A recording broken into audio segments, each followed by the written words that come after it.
Well, this week the FBI is wrapping up a 1983 armored car robbery. An Ohio deputy is killed deploying stop sticks, and more next. This is Cop Nation.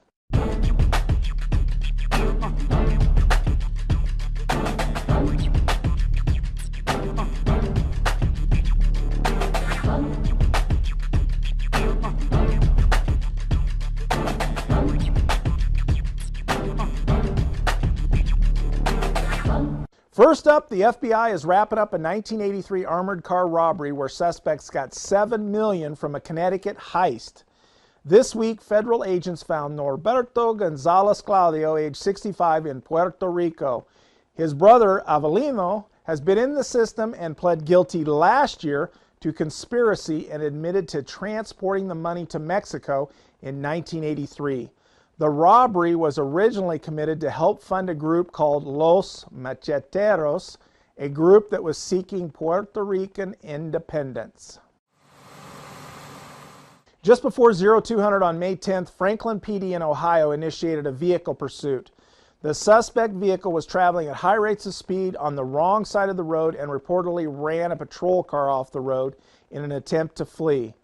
Sergeant Brian Dooley, a 12-year veteran of the Warren County SO, attempted to deploy stop sticks at State Route 42 and Utica Road.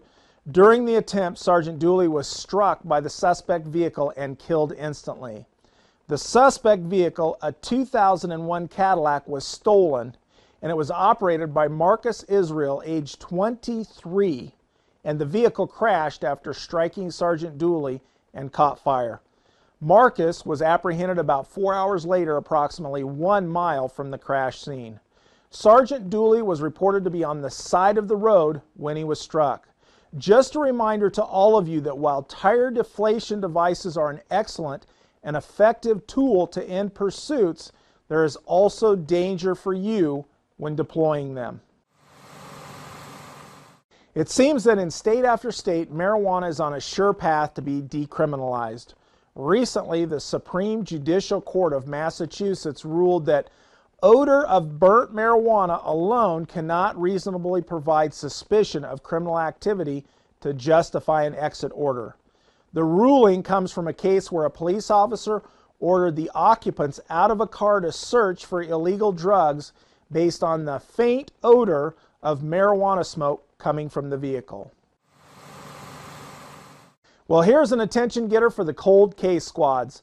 Last month, investigators in Snohomish County, Washington, finally lodged a suspect in a 31-year-old homicide case. The murder case of Susan Schwartz, which occurred in October 1979, received a tip from a prison inmate, which led them to the suspect. The inmate learned about Schwartz's murder from a deck of playing cards, which publicizes unsolved homicides and missing person cases dating back to the 70s on the back of each card. Each card also offers a reward to anyone who helps track down a killer.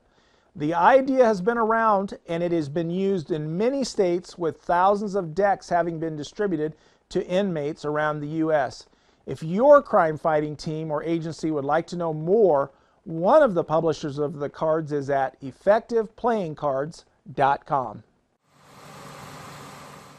Recently in Los Angeles, a 22-year veteran of LAPD was released from the hospital.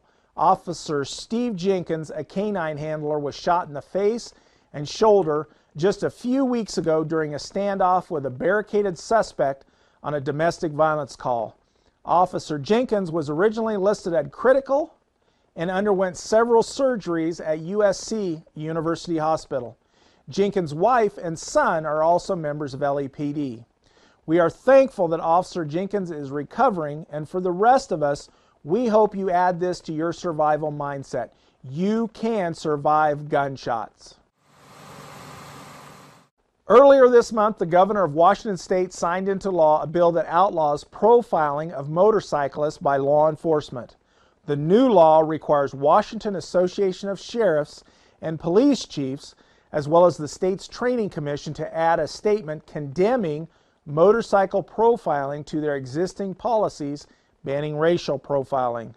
Under the new law, motorcycle profiling is defined as when law enforcement officers single out people who ride motorcycles or wear biker garb, stopping, questioning, searching, or arresting them without legal grounds.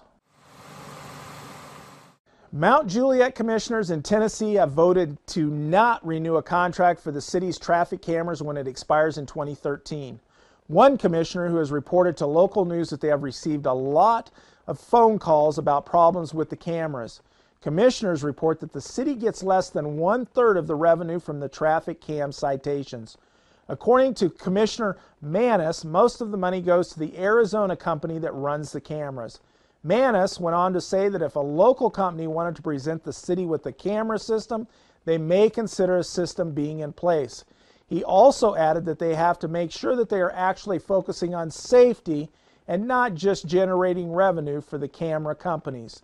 The current traffic cameras will be in place until 2013.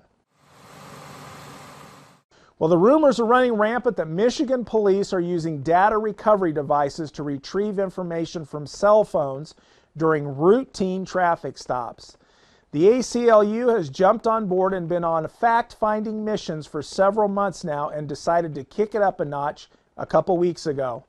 Apparently, during the request for information, the ACLU was told by Michigan State Police that it would cost the ACLU over $500,000 to get the reports they wanted. So the ACLU is going to the airwaves to try to put pressure on the MSP. MSP has said all along that they are in compliance with the Constitution and take data from cell phones only when a search warrant has been obtained or when the cell phone owner has given consent.